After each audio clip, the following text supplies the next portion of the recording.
ปอุยแม่อุยนักศิลป์นักบุญเท่าแก่น้อยใจยิงตั้งหลายทุกท่านธรรมะสวัสดีสวัสดี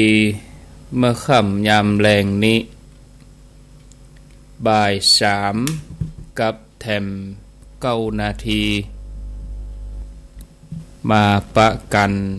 ในรายการสาระธรรมยามแรงประจำวันพุธที่10เดือนมีนาคมพุทธศักราช2564วันนี้เป็นวันเดือน6เหนือแฮม12ค่ำเดือน6เหนือแฮม12ค่ำพร่ำว่าเป็นวันพุธมาพบกับรายการสาระธรรมยามแรงอยู่กับอาตมภาพพระครูอภิวัฒนวิกรมวัดปากกลางเจริญตำบลดอยหล่ออำเภอดอยหล่อจังหวัดเชียงใหม่เป็นผู้รับผิดชอบดำเนินรายการมาพบกับญาติโยมท่านทั้งหลายเป็นประจำวันจันทร์วันการแล้วก็วันพุธส่วนวันพัดกับวันศุกร์นั้นเป็นท่านชัยวัฒนาคเสโนหรือว่าตุลุงยอง2 วันที่ผ่านมาวันจันทร์กับวันการก็ได้ถวายเวลาให้กับตุลุงยองหรือว่าท่านชัยวัฒน์เปิ้นจัดรายการแตนเนื่องจากว่า2 วันที่ผ่านมานั้นอาตมาภาพติดภารกิจบ่สามารถที่จะมาดำเนินรายการในเวลานี้ได้ก็ได้รบกวนท่านชัยวัฒน์เปิ้นจัดรายการแตนถ้าวันนี้บ่มาแหมนี่ก็เป็นว่าอาทิตย์นี้นิ่มได้มาปะญาติโยมเพราะวันพุธกับวันฮือก็เป็นท่านชัยวัฒนาคเสโนตามผังรายการตามเวลาที่รับผิดชอบก็หลายท่านก็ที่ฟังเวลาเจ้ามืดนี่คงจะฮู้เนาะคงจะเข้าใจ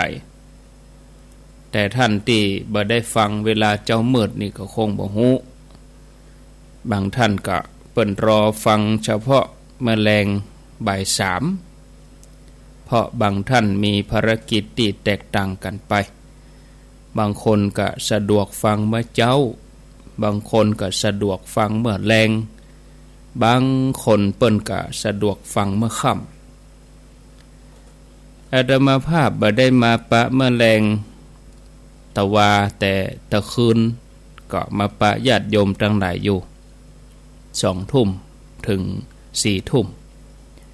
แล้วก็เบิดเมื่อคืนก็ยังจะมาปะญาติโยมแถมวันพุธเนาะวันพุธเมื่อคืนก็จะมาปะญาติโยมเมื่อพุธต้นเดือนก็นิมนต์ท่านชัยวัฒน์เปิ้นแตนอยู่บ่ได้มาเข้ารายการ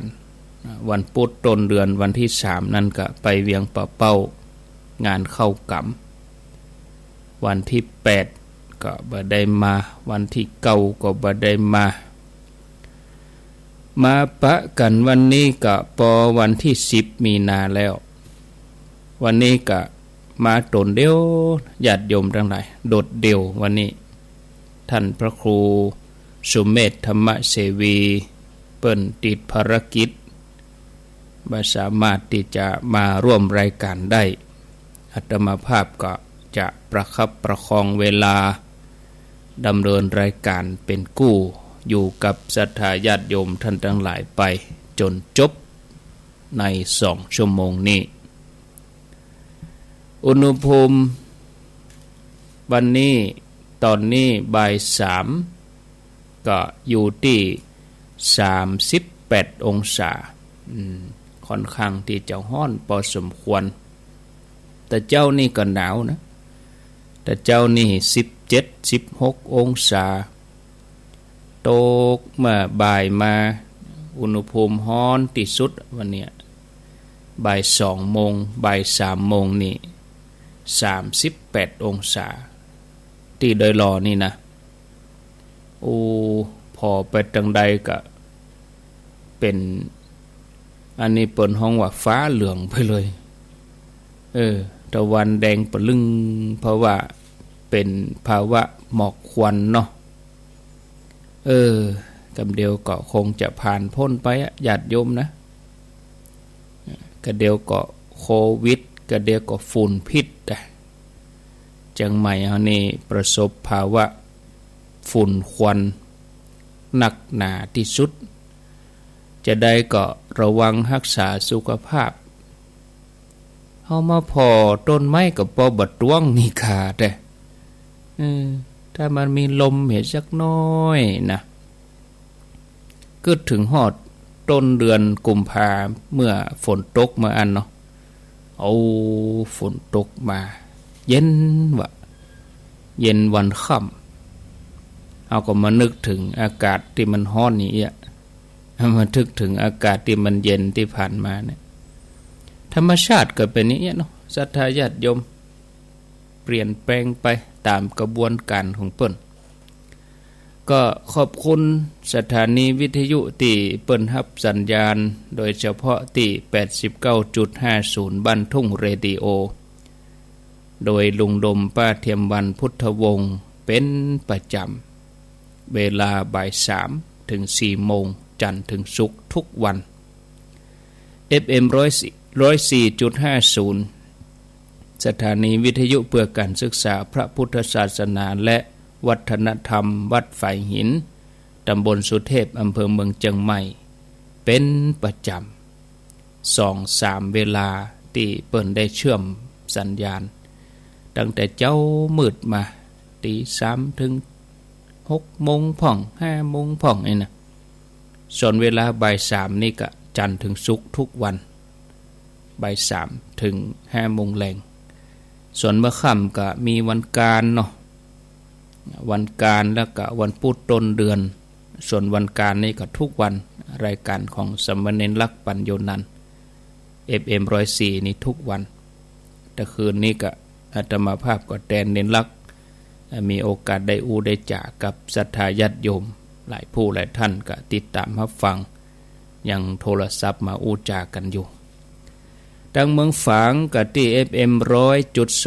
100.25 วัดพระบาทอุดมแล้วก็ที่ 98.75 สถานีวิทยุคลื่นธรรมะของชุมชนวัดห้วยตองซักเอิญเจิญจวนเนาะศรัทธาญาติโยมติดตามรับฟังกันนักกันหลายลวดไปจนถึงยังญาติโยมที่ฟัง 91.50 วิทยุชุมชนคนนาน้อยตัวมนต์เสียงธรรมแม่แจ่มแถมเนาะอนุโมทนาท่านผู้ฟังญาติโยมการช่วยเหลือตัวเองแล้วก็สรรพสัตว์ให้หลุดพ้นจากกิเลสอาสวะไปสู่พระนิพพานจะต้องอาศัยกำลังบุญกำลังปารมีถึงปารมีแบบธรรมดาไปจนถึงขั้นอุปปารมีแล้วก็ขั้นสูงสุดปรมัตถปารมีต้องสร้างปารมีกันชนิดที่ว่าเป็นบุญนับอสงไขยอัปปมานังนับบ่ถ้วนถึงจะช่วยเหลือสรรพสัตว์ทั้งหลายให้หลุดพ้นเหมือนอย่างเฮาอินดูสงสารเพื่อนมนุษย์ใครช่วยเหลือเขาบ่ให้เขาเดือดร้อนถ้ามีทรัพย์สมบัตินักก็ช่วยเหลือไปได้เต็มที่เท่าที่กำลังตัวเองจะช่วยเหลือได้คือหลอดพ้นจากความทุกข์ได้รับความสุขสบายฉะนั้นถ้ามีบุญนักจะยะอันยังก็ง่ายเฮาทั้งหลายจำเป็นจะต้องสั่งสมบุญกันไว้แล้วก็ร่วมกันเป็นพุทธบริษัทเป็นพุทธศาสนิกชนท ทำคนเดียวบ่ได้ต้องร่วมกันทำในการสร้างบารมีในโลกนี้เพราะเฮาได้อัตภาพของความเป็นมนุษย์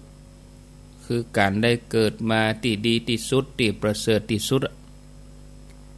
อัตภาพของความมนุษย์นี่ของความเป็นมนุษย์นี่เป็นอัตภาพที่เอามาสร้างความดีเอามาสร้างบารมีตามแนวทางมัชฌิมาปฏิปทาคือหนทางสายกลางที่เป็นทางขององค์พระสัมมาสัมพุทธเจ้าอริยะเจ้าทั้งหลายเปิ้นได้ปฏิบัติมาในคัมภีร์วิสุทธิมรรคเปิ้นได้กล่าวไว้ว่ามัชฌิมาปฏิปทานี่เป็นหนทางไปสู่ความหลุดพ้นเป็นหนทางสายเอกสายเดียวที่จะทำให้เฮาหลุดพ้นจากกิเลสอาสวะทั้งหลายทั้งหมดทั้งมวลหลุดพ้นจากการเป็นทาสของพยามารที่มาบังคับบัญชาให้เฮาติดอยู่ในกิเลสอาสวะหลงไหลเพลิดเพลินในรูปเสียงกลิ่นรสสัมผัสธรรมารมณ์องค์พระสัมมาสัมพุทธเจ้าพระองค์ค้นพบการทำใจให้บริสุทธิ์หลุดพ้นจะหลุดพ้นได้ก็ต้องเริ่มจากการดำเนินตามแนวทางมัชฌิมาปฏิปทาพุทธองค์ทรงทดลองมา2 วิธีแล้วว่าญะจะใดถึงจะหลุดพ้นญะอย่างใดถึงจะเข้าถึงเอกันตะบรมสุขคือบ่มีทุกข์มาเจือปนพระองค์ทดลองมาแล้วบ่ว่าจะเป็นกามสุขาลิกานุโยคคือทำตนมกมุ่นเพลิดเพลินแม้ก่อนที่จะเสด็จออกผนวดบวชพระองค์ก็พร้อมไปด้วยข้าทาสบริวารมีปราสาท3 ฤดูหมายถึงว่าพร้อมทุกอย่างยิ่งกว่าภัยใดๆในโลกแต่ใจก็ยังบ่เคยอิ่มยังมีความพร่องพระองค์ก็เสด็จออกผนวดบวชแล้วก็ปฏิบัติทรมานตัวเองอัตตกิลมัฏฐานุโยคทรมานตัวเองให้ลำบากโดยหวังว่าจะหลุดพ้นวิธีไหนที่ครูบาอาจารย์สมัยนั้นว่าดีเป็นหนทางที่จะหลุดพ้นพระองค์ก็ทรงทดลองมาหมดเชียงแล้วทุกอย่างแล้วจากที่เคยเสวยโลกิยสุขเหมือนเจ้าโลกสวรรค์ก็เปลี่ยนมาเป็นนักบวชอาศัยอาหารที่คนอื่นเอามาทานบัดเจ้าแต่นั้นพระองค์ก็ทรงปั้มเป่งทุกขกิริยาเป็นการทรมานตัวเองที่ทำได้ยากที่สุดเพราะถือว่าถ้าทำได้สำเร็จก็จะได้ตรัสรู้ธรรมอันประเสริฐแต่เมื่อทดลองพิจารณาธรรมพระองค์ก็ทรงหันว่าบ่ใจหรอกอันนี้บ่ใจบ่ใจทางแห่งความหลุดพ้นก็เลยเลือกวิธีแถมใหม่เลือกวิธีเก่าพระองค์เลือกวิธีปฏิบัติตามทางสายกลางบ่ตึงล่ำไปบ่หย่อนล่ำไปก็คือพอดีในที่สุดองค์พระสัมมาสัมพุทธเจ้าพระองค์สามารถค้นปะทางสายกลางโดยการดำเนินจิตแล้วก็ได้ตรัสรู้เป็นพระอรหันต์เมื่อพระองค์ทรงปะทางสายกลางแล้วพระองค์ก็ทำหน้าที่เหมือนประทีปส่องทางโลกแนะนำเหล่าเวนยสัตว์ให้ได้หูตามพระองค์ทรงสอนจากเรื่องที่หยาบมัชฌิมาปฏิปทาตถาคะเตนะอภิสัมพุทธาที่เฮาสวดในบทธรรมจักร มัชฌิมาปฏิปทาตถาคเตนะอภิสัมพุทธาคือเส้นทางสายกลางที่พระตถาคตได้ตรัสรู้เริ่มจากไหนเริ่มจากการปฏิบัติตามแนวมรรคมีองค์8เริ่มต้นที่สัมมาทิฏฐิคนเฮาเวลาความหันผิดแล้วเนี่ยอย่างอื่นถ้าอู้ถึงถ้าเริ่มต้นเป็นสัมมาทิฏฐิก็จะดีแต่ถ้าเป็นมิจฉาทิฏฐินะถ้ามีความหันผิดเห็นแล้วอย่างอื่นนี่บ่ต้องอู้ถึงฉะนั้นต้องเริ่มต้นจากต้องเป็นคนที่มีสัมมาทิฏฐิสัมมาทิฏฐิสัมมาสังกัปปะสัมมาวาจาสัมมากัมมันตะสัมมาอาชีวะสัมมาวายามะสัมมาสติสัมมาสมาธิอันนี้คือมรรคมีองค์8เริ่มต้นที่สัมมาทิฏฐิคือมีความหันถูกต้องหันว่าทำดีได้ดีทำชั่วได้ชั่วโลกนี้โลกหน้ามีจริงสวรรค์นรกมีจริงบาปบุญคุณโทษมีจริงอันนี้คือความหันที่ถูกต้องแต่ถ้าเป็นมิจฉาทิฏฐิก็คือบ่เชื่อในบาปบุญคุณโทษฟังกรรมธรรมฟังเนี่ยหยังปะล่ำปะเหลือฟังตุเจ้าบ่ได้หยังกรรมเก่านะนี่คือบ่ใจละถ้าอย่างอี้นี่บ่ถ้าไปเทศไปสอนอะไรอย่างแล้วเดี๋ยวนี้เนาะถ้าคนเฮามีสัมมาทิฏฐิแล้วความหันดีความหันถูกต้องแล้วเชื่อบาปบุญคุณโทษแล้วเนี่ยมันจะกลัวต่อการที่จะไปทำบดีกลัวที่จะไปตกนรกเนี่ยแต่ถ้ามีมิจฉาทิฏฐิก็คือว่าบ่เชื่อในคุณงามความดีบ่เชื่อโลกนี้โลกหน้านะต่อมาคือดำริชอบเมื่อมีสัมมาทิฏฐิดำริก็จะโดยมาสัมมาสังกัปปะคำว่าสัมมาสังกัปปะก็คือคิดแต่เรื่องดีๆเนาะเพราะหันว่าเป็นสิ่งที่มีประโยชน์เมื่อคิดดีก็อูดีล่ะสัมมาวาจาคนเฮาเมื่อคิดดีเนาะก็ต้องอูดีเนี่ยเมื่ออูดีก็ต้องทำดีก็คือสัมมากัมมันตะการงานชอบนะการที่บำเพ็ญประโยชน์ต่อตนเองต่อสังคมบ่สร้างความเดือดร้อนให้ตนเองและผู้อื่นคือสัมมากัมมันตะเมื่อการงานชอบก็มีอาชีพที่สุจริตสัมมาอาชีวะถูกกฎหมายบ้านเมืองบ่ผิดศีลบ่ผิดธรรมบ่กล้าขายยาเสพติดมีอาชีพที่สุจริตสัมมาวายามะเมื่อหาก็ต้องมีความเปลี่ยนสัมมาวายามะ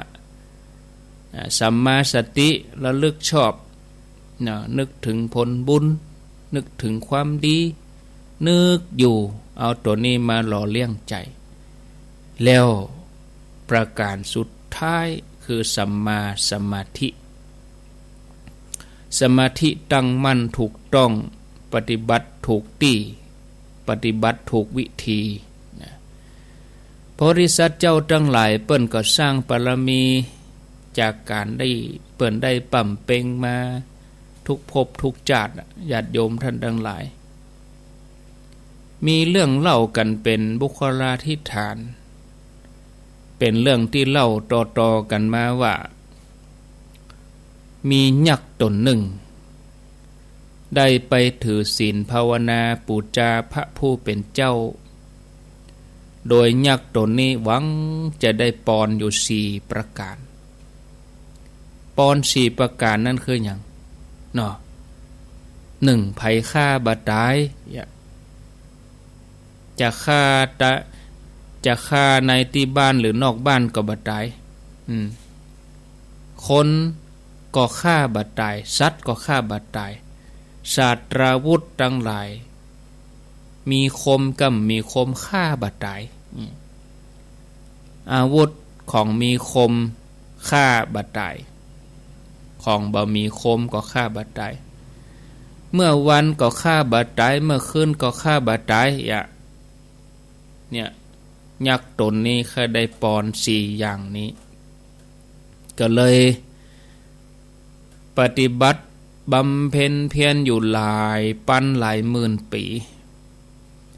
ในที่สุดก็ได้รับปอนจากพระผู้เป็นเจ้าว่าภัยฆ่าก็บ่ตาย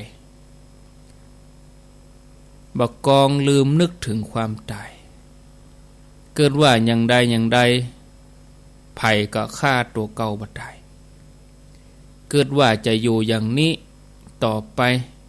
เกิดว่าอยู่ที่ไหนก็บ่มีความตายยักษ์ตนนี้ก็เกิดความประมาทฮึกเหิมเผลอไปทำความชั่วทำบาปทำอกุศลทุกวันเบียดเบียนคนอื่นเบียดเบียนสมณะจีพราหมณ์เทวดาพรหมเบียดเบียนไปหมดเลยเป็นอันธพาลจนในที่สุดเทวดาพรหมทั้งหลายมาประชุมกันก็ทรงผู้มีฤทธิ์มีเดชมีบารมีแก่กล้าลงมาโลกมนุษย์เพื่อจะมาปราบยักษ์ตนนี้บอกกองได้จังหวะเวลาก็เนรมิตตัวเองเป็นนรสิงห์คำว่านรสิงห์ก็คือตัวเป็นคนแต่หัวเป็นสิงโตเปิดห้องว่านรสิงห์ผู้มีฤทธิ์ที่จะมาปราบยักษ์นี่นะเป็นนรสิงห์โดยบารมีของท่านแก่กล้าสามารถต่อสู้กับยักษ์ตนนี้ได้แต่ก็ฆ่าอย่างใดก็บ่ตายก็เลยยับเอายักษ์ตนนี้มาทรมานแล้วก็เอามายืนอยู่ที่ระหว่างทางเข้าออกแล้วก็ถามยักษ์นั้นว่าเฮาเป็นคนหรือเป็นสัตว์ยักษ์บอกว่าคนก็บ่ใจสัตว์ก็บ่ใจตัวเป็นคนหัวเป็นสัตว์คือเป็นสิงโตเปิ้นห้องว่านรสิงห์นะก็ชูเล็บฮือพอนรสิงห์นี่ก็ยกมือเอาเล็บฮือยักษ์พออันเนี้ยเป็นอาวุธมีคมก็ว่าบ่มียักษ์ก็บอกว่าอันนี้บ่ใจอาวุธบ่ใจศาสตราบ่ใจอาวุธแล้วก็ถามว่าอันที่ยืนอยู่ที่เนี่ยนอกบ้านหรือว่าในบ้านยักษ์ก็บอกว่านอกก็บ่ใจในก็บ่ใจเพราะอยู่ระหว่างประตูแล้วถามว่าประเด็นนี้เป็นเมื่อวันก็ว่าเมื่อคืนยักษ์ก็บอกว่าเวลานี้เมื่อวันก็บ่ใจเมื่อคืนก็บ่ใจเพราะตะวันกำลังจะตกดินมืดชุ่มชิมเนี่ยนรสิงห์ผู้มีฤทธิ์ท่านนั้นก็เลยจัดการปราบยักษ์สำเร็จยับเอามายืนอยู่ปากประตูวัดนี่ ญาติโยมทั้งหลาย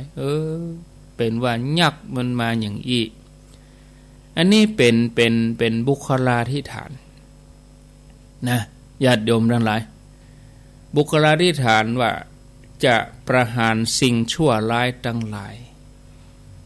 มีที่เดียวต่ออันนะคือใจอันอย่างที่เป็นกลางๆมาวันกับบ่ใจเมื่อคืนกับบ่ใจทั้งนอกกับบ่ใจทั้งในกับบ่ใจนะอันเนี้ยญาติโยมทั้งหลายอันที่กลางๆนั่นก็คือมัชฌิมาปฏิปทามาวันกับบ่ใจเมื่อคืนกับบ่ใจเนี่ยอันนี้คือกลาง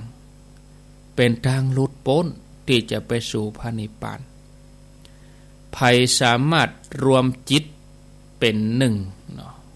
ก็จะพ้นจากบ่วงแห่งมารชนะมารอาศัยความหยุดนิ่ง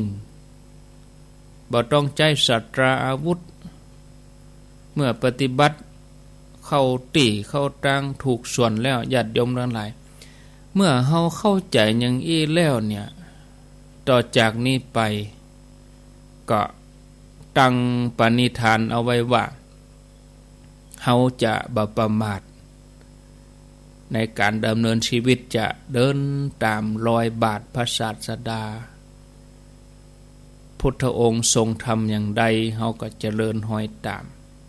อันนั้นได้ชื่อว่าเป็นสาวกของพระสัมมาสัมพุทธเจ้าพุทธองค์ทรง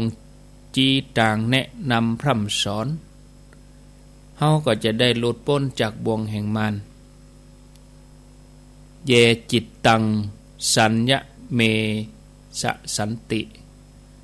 โมกขันติมาละพันธนาผู้สำรวมจิตคือยุดนิ่งย่อมพ้นจากบ่วงแห่งมารวันนี้ใจบยุทธวันนี้ใจมันขุ่นมัวใจมันวอกแวกวันผูกเอาทำไมตั้งหน้าตั้งตาเอาทำไมฝึกกันไปตึงวันทำให้สม่ำเสมอฝึกไปทุกขณะทุกลมหายใจจะไปหายใจบ่ได้หายใจเข้าก็ภาวนาหายใจออกก็ภาวนาเนี่ยฝึกไปอย่างเนี้ยอันเนี้ยคือมัชฌิมาปฏิปทาหนทางสายกลางที่จะดำเนินไปสู่ความบริสุทธิ์หลุดพ้นนับว่าเป็นบุญญาลาภที่ดีที่ประเสริฐที่เฮาได้เกิดมาเป็นมนุษย์เฮาก็บ่ดีได้ประมาทกันเฮือใจเวลาที่ผ่านไปเฮือเกิดประโยชน์สูงสุดโดยการน้อมใจมาตั้งอยู่ในทานศีลภาวนาแล้วก็มีรัตนตรัยเป็นที่เปิ่งเป็นสรณะตัวนี้ก็จะเหมือนเกาะแก้วคุ้มครองป้องกันนะศรัทธาญาติโยมท่านสาธุชนท่านทั้งหลายโอ้มีอันหยังแถมนักติจังฮือเฮาได้หูฮือเฮาได้ปฏิบัติท่านผู้ฟังญาติโยมในโลกของความเป็นจริงเนี่ยมนุษย์เฮาก็ต่างก็เสาะแสวงหาความดีแต่เนื่องจากเฮามีอันหยังมาบังดวงปัญญาอุปมาเหมือนกับเฮาพอไปดังนอกมันบ่โล่งอ่ะมันบังมันมืดมัวอยู่ไปเดี๋ยวนี้พอไปทางใดก็พอโดยสุเทพก็บ่หันแล้วนั่งรถไปหมอกสักกิโลนี่มืดทึกแล้วไปทางใดก็มืดมัวมันเป็นม่านบังไว้แต่ถ้าเฮาขึ้นไปบนที่สูงอย่างดอยเอ็นทนนท์นี่นะเฮาไปอยู่บนมันก็ใสเจ้งดีนะมันก็มอกสักกิโลจากพื้นดินไปถึงบนอากาศที่มันปกเฮาไว้เนี่ยมันก็ต้องมีเป็นเดือนๆบุญนะญาติโยมบรรยากาศอย่างเนี้ยเช่นใดบ่มีฝนหาใหญ่ลมหลวงมาปึ้งไปนะตึกอะยะฮึตึกอะเนาะญาติโยมท่านทั้งหลายก็เหมือนอวิชชาที่บังดวงปัญญาเฮานี่ก็อวิชชาทำให้ดวงปัญญามืดบอดมันบ่เป่งบ่แจ้งเฮาก็จะต้องซ่องหาวิธีนะเนี่ยจะได้ให้มันเป่งมันแจ้งญาติโยมทั้งหลายถ้าอู้ถึงเรื่องบุญกุศลเขาก็ต้องปฏิบัติให้เข้าถึงความหู้แจ้งนะเล่าเรื่องให้ญาติโยมทั้งหลายได้ฟังนะวันหนึ่งคณะที่พระพุทธเจ้าพร้อมกับภิกษุจำนวนนักพระองค์เสด็จจาริกไปที่สวนป่าบะม่วงสวนป่าบะม่วงก็คืออัมพวันในเวลาแมลงพระองค์ทอดพระเนตรภูมิประเทศแห่งหนึ่งอันเป็นรมณียสถานรมณียสถานคือสถานที่เหมาะพอดีที่พระองค์มีพุทธประสงค์ที่จะปฏิบัติในการที่จะเจริญสมาธิในการที่จะทบทวนสมาธิพระองค์ก็แย้มพระโอษฐ์นะพระอานนท์เถระหันแสงสว่างจากพระเขี้ยวแก้วก็เลยทูลถามเหตุที่พระองค์แย้มพระโอษฐ์นั้นบางท่านอาจจะสงสัยว่าพระอานนท์เดินโดยหลัง จะหันพระเจ้าแย้มพระโอษฐ์อย่างใดเต้เป็นอย่างอี้นี่ก็เพราะคณะที่พระองค์แย้มพระโอษฐ์นั่นนะเกี่ยวรัศมีประมาณเต้าต้นตาลใหญ่สว่างรุ่งเรืองเหมือนกับสายฟ้าแมบออกมาปุ่งออกมาเนาะเหมือนมหาเมฆที่ยังฝนเฮือตกทั่วทวีปทั้งสี่ฉะนั้นพระอานนท์ถึงแม้จะเดินตามหลังก็หู้ถึงอาการการแย้มพระโอษฐ์โดยสัญญาง่ายคือเปิ้นปรนนิบัติเปิ้นตวยกันเมินอีกเป็นพุทธอุปถากพระพุทธเจ้าพระองค์ก็ทรงตรัสว่าดูก่อนอานนท์ภูมิประเทศนี้เฮาตถาคตเคยอาศัยเคยเจริญฌานในกาละที่เฮาเสวยจาตเป็นมคเทวราชเมื่อพระองค์ตรัสอย่างนี้พระองค์ก็นิ่งสักบึดหนึ่งภิกษุทั้งหลายต่างก็ปากันกราบทูลเมื่อพระองค์แสดงธรรมพระองค์ก็ประทับนั่งแล้วก็พระองค์ก็นำอดีตชาติมาแสดงถึงประวัติการสร้างบารมีณสถานที่แห่งนี้พระองค์ทรงตรัสเล่าท้าวความไปถึงขณะที่พระองค์เสวยจาตเป็นมคเทวราชในอดีตการที่กรุงมิถิลาแคว้นวิเทหรัฐมีกษัตริย์ชื่อว่ามคเทวราชพญาเจ้าเมืองพระองค์นี้ก็กำลังเล่นอย่างราชกุมารทั้งหลายในวัยเยาว์แล้วก็ครองราชย์อายุยืนถึง 80,000 กว่าปีเสวยราชสมบัติเป็นพญาเจ้าเมืองเนาะพระองค์มีพระดำรัสกับเจ้าพนักงานภูษามาลาภูษามาลาก็หมายความว่าเจ้าพนักงานที่เหมือนช่างกระบกนั่นแหละมีหน้าที่สระผมย้อมผมมีหน้าที่ตัดผมเอกภูษามาลานี่นะก็ตรัสบอกคือพนักงานภูษามาลาว่าเมื่อใดเจ้าหันผมงอกบนศีรษะของเฮาขอช่วยบอกให้เฮากำเนิดเหมือนเขาพนักงานภูษามาลาหันเส้นเกศาของพระเจ้ามคเทวราชงอกก็เลยกราบทูลพระองค์ก็สั่งให้ถอนงอกออกมาโดยแหนบทองคำแล้วพระองค์ก็แบมือแบพระหัตถ์แล้วก็ให้เจ้าพนักงานภูษามาลานี่เอางอกมาวางไว้ที่ฝ่ามือนี่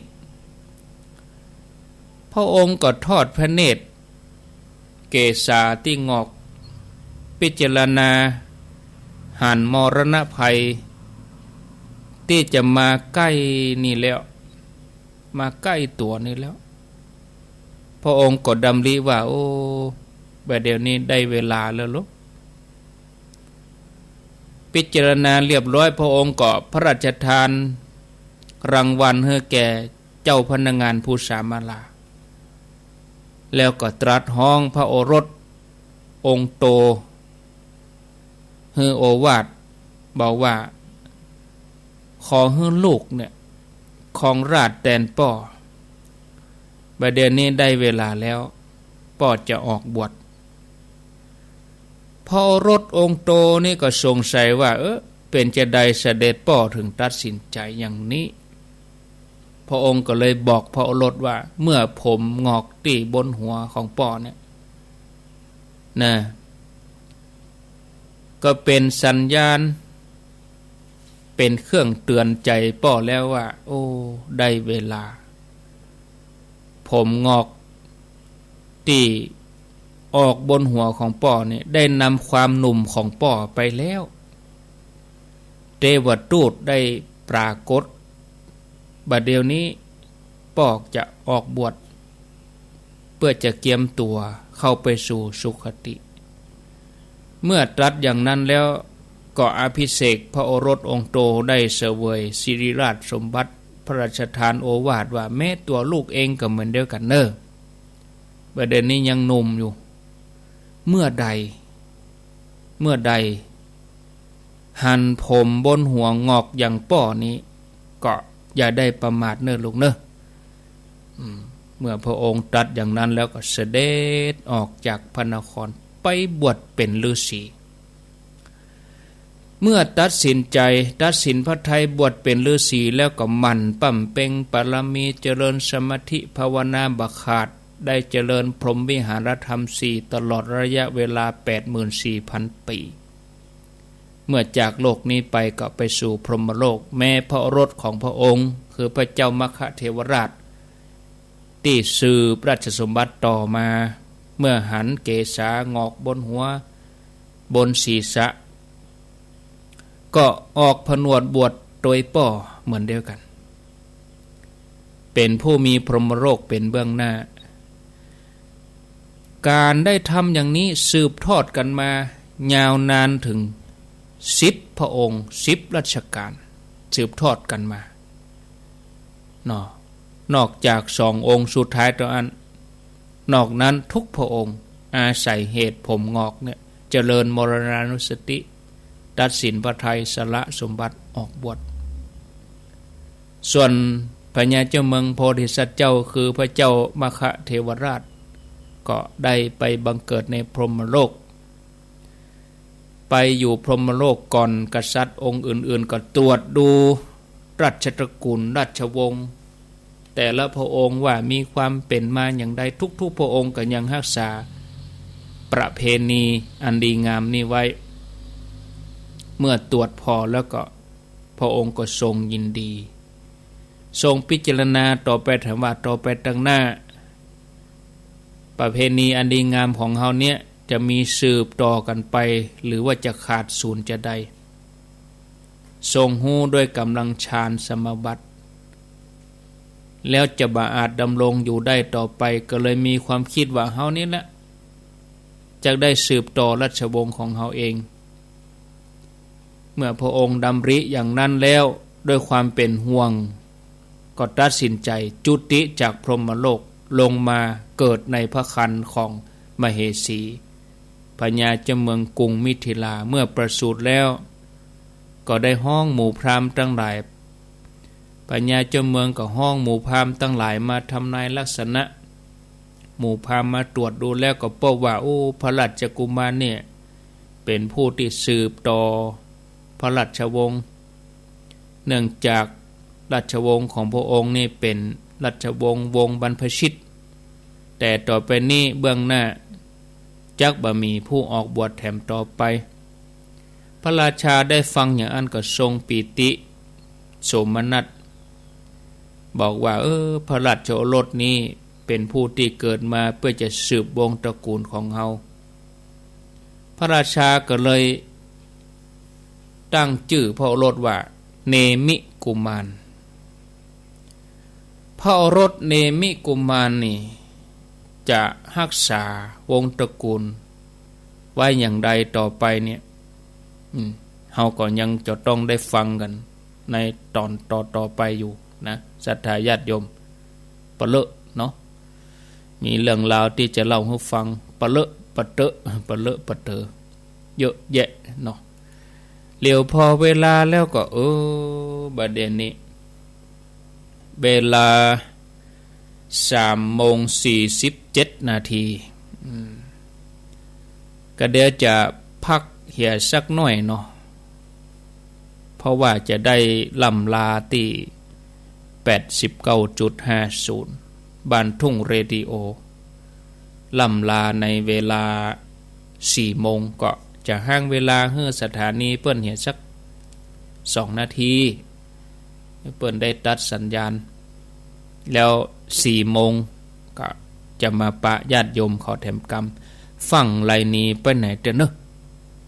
ก็เดี๋ยวมาปะกันแถม แต่ช่วงนี้ไผจะอู้จะสนทนาก็ขอเจริญปอนเบิ้นเมื่อคืนอาตมากันยังจะมาปะญาติโยมทั้งหลายแถมกรรมอยู่แต่ตั้งในหัวในเวียงนี้อาจจะบ่ได้ยินเนาะลองไหลซ่อหากันเอาเนอะเมื่อคืนนะลองไหลพอตั้งโซนสันปะตองแม่วางนี่ก็90.25แม่วางเรดิโอก็ว่าจะฟังที่บ้านแป้นเรดิโอก็ได้96.25เมื่อคืนนี่ก็นักหน่อยแต่คืนนี้ได้อยู่42สายช่วงแรก30ช่วงที่2 12ได้42รายที่เปิ้นโทรมาให้กำลังใจก็ได้วันนี้ไม่ได้ไปทางใดก็ลองเอาสถานีแต่ละที่ที่เปิ้นรับสัญญาณเอามาพิมพ์ให้เป็นแผ่นเดียว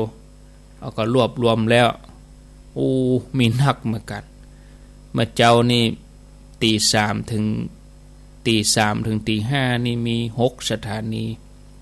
แล้วก็ตี5ถึง7โมงนี่มีอยู่15สถานีแล้วก็2ทุ่มถึง4ทุ่มนี่มี16สถานีเนาะส่วนบ่าย3ถึง5โมงแรงอย่างเวลานี้ก็ประมาณ5คลื่น5สถานีมีไฟหินเป็นแม่ข่ายแล้วก็ไปเมืองฝางไปเมืองน่านไปแม่แจ่มแล้วก็ขวงเปาจอมตองอันนี้5คลื่น5สถานีช่วงบ่าย3นี่นะก็ถือว่าญาติโยมก็ได้ฟังกันทั่วเนาะฟังกันนักกันทั่วก็ขออนุโมทนาก็จะมีแหมหลายคลื่นอยู่เนาะที่เปิ้นจะเชื่อมสัญญาณเนื่องจากเปิ้นหันความตั้งใจของครูบาอาจารย์พระเจ้าพระสงฆ์เอาก็จะได้มีเจ้าหมู่มีคนที่เปิ้นฟังเวลาเฮาฟังเปิ้นโทรเฮาก็ได้ยินคนนั่นคนนี้บ้านนั่นบ้านนี้จังหวัดนั่นจังหวัดนี้เนาะทั้งที่บ่เคยหันกันแต่ก็เหมือนรู้สึกผูกพันได้ยินได้ฟังธรรมะเหมือนกันก็บ่เจ็บบ่ให้บ่ดีอยู่ด้วยกันเป็นชั่วโมงเนี่ยจิตใจบ่จดจ่อหรือว่าบ่ใส่ใจบ่สนใจแต่ว่านี่ก็คงจะไหลหนีไปแล้วเนาะธรรมะนี่มันใช่เหมือนเพลงหรอกเพลงนี่เพลงต่อเพลงเฮงต่อเพลงฟังไปเพลินไปแล้วธรรมะเนี่ยญาติโยมจะเสาะหาฟังที่ไหนลองไหลไปพอกะขวามือหน้าปัดวิทยุขวาสุดไปถึงซ้ายสุดลองไหลเสาะพอกะซ้ายสุดไปขวาสุดลองไหลพอเนอะแล้วก็ฟังไปเขาก็พิจารณาไปตัวอย่างนะอย่างหลากหลายดีก็สัพเพเหระผสมผสานกันไปเนาะศรัทธาญาติโยมฟังธรรมะยามบ่ายญาติโยมก็ฟังอนุโมทนาชื่นอกชื่นใจเอาแหม10นาทีสุดท้ายจะลองเปิดสายพอให้ท่านทั้งหลายโทรมาศูนย์กันไปก่อนเนาะช่วงแรกนี้0993663322จะมาเหี่ยวันนี้วันเดียวเนาะวันพุธกับวันฮือก็จะเป็นท่านชัยวัฒน์ละวันพุธวันฮือคือวันพัดวันศุกร์แล้วก็สัปดาห์หน้าก็บ่ได้อยู่แหม 2-3 วันกันนะเข้ารายการเหี่ยวันจันทร์วันการวันพุธวันพัดศุกร์นี่ก็บ่ได้เข้ารายการวันเสาร์ก็ไปเชียงไฮ้แหมเนี่ยงานปอยหลวงเจริญปนจะไปจ่าเจ้าท่านไม่น้อยหนอกต่อคำเนอะน้องเต่าคำ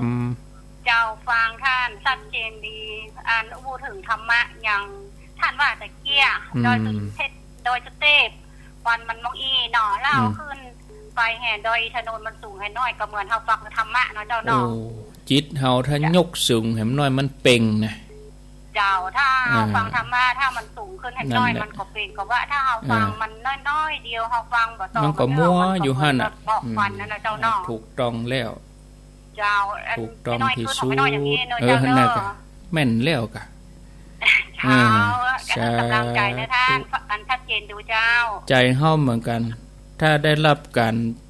อากาศนี่ถ้ามันฟอกอากาศดีๆเฮาก็ต้องการอากาศบริสุทธิ์ฟอกอากาศเนี่ยจิตเฮาถ้ายกสูงขึ้นมันก็ใสเนี่ย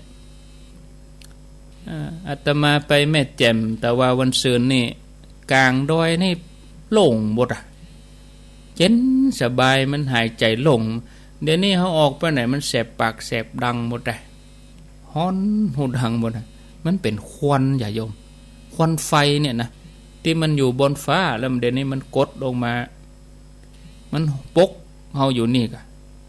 จะมีอย่างนี้เป็นเดือนๆน่ะนี่ถ้าเกิดพอเฮาสูดควันเข้าไปเป็นเดือนๆนี่อาการจะเป็นอย่างใดนี่โอ้บ่ใครไหว0998366322บางคนถึงเจ็บหัวเลยนะอ่อนไปเลยก็มีเจริญปนสาธุถวายความเคารพเด้ออาจารย์ปานเด้อท่านสมชาติเนาะอ๋อครับวันนี้ได้เข้าด้วยอาจารย์ก็แต่ว่ามีคนอื่นเข้าด้วยละเบิดเมื่อคืนนี่ปกติกะปกติเนาะครับเบิดต่อเดี๋ยวผมจะเข้ารายการโดยพอดีวันนี้อันต่อจะเตรียมมันงานเรื่องของเสร็จในงานศพตำรวจเสร็จออกไปเจอฝังขุดเลยเนาะเบิดเมื่อคืนน่ะตามผมอาจารย์นิมนต์แล้วก็วันพุกมาเจ้าก็เวลาเดิมนะกะครับผมปกติครับผมครับพี่น้องสถานของกระโถมาหาเหมือนกันว่าตรงนี้ครูบาอาจารย์กำวังอาตมากำวังถ้าอาจารย์ไม่ได้เข้าอาตมาก็ไม่ได้เข้านั่นนะกะไปด้วยกันแพ็คคู่ครับรบกวนพระอาจารย์ด้วยนะครับสาธุอันนี้ท่านสมชาติเป็นอยู่เมืองปานบุญเนาะเมืองปานตุ้งโป่งกะเวลาเปิ้นมีวันพุธเมื่อคืนกับวันผัดมาเจ้าเจริญปนไหว้ศาลเจ้าจากตังใดศพเตี้ยเจ้าศพเตี้ยเนาะเจ้าศพเตี้ยจอมตองฟังอยู่เนาะเจ้าว่าเจ้ากับตันเจ้าแม่เจ้าผมตันกับแม่เหมือนแรงยินดูเพิ่นน่ะเพิ่นโทรมตันน่ะ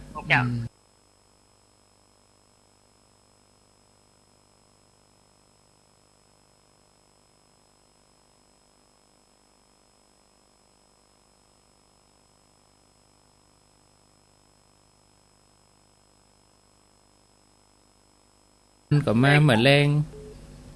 ยินดูเพิ่นน่ะเพิ่นโทรมตันน่ะยินดีเนอซ้อนใส่มันซ้อนเฮาติดสายอื่นอยู่เอกโทรก็เลยมันติดเจริญปน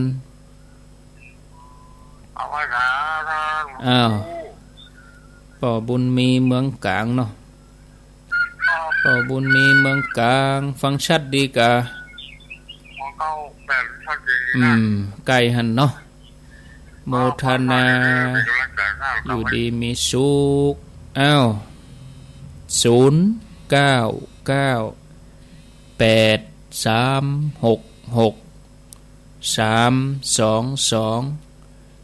เจริญปนจากดังใดจากบ้านทาล่ะคือเจ้าบ้านทาหยังบ้านทาหยังบ้านทาขุมเงินเจ้าท่าขุมเงินฟังชัดเจนดีก่อเจ้าชัดดีเจ้าฟังคลื่นไหนฮะ98เจ้า98สุดไปให้ปุ่นก่อนแต่เจ้าห้วยตองซักมาค่ำก็ได้ยินกะได้ยินมาค่ำได้ยินก่อนเจ้าฟังมันที่นี่ฟังแต่ก็ถ้ามาหาอย่างก็